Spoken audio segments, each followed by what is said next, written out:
ఏడు స్వరాలే ఏడు కొండలై కలసిన కలియుగ విష్ణు పదం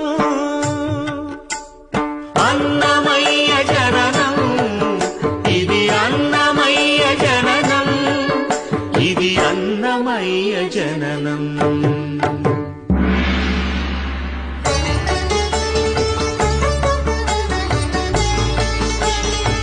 హరిషడ్వర్గము తెగనరికే హరిఖడ్గం ఇది నందకము బ్రహ్మలోకమున బ్రహ్మా భారతి నాదాశీసులు పొందినదై శివలోకమున చిద్విలాసమున భ్రమరుధ్వనిలో గమకితమై దివ్య సభ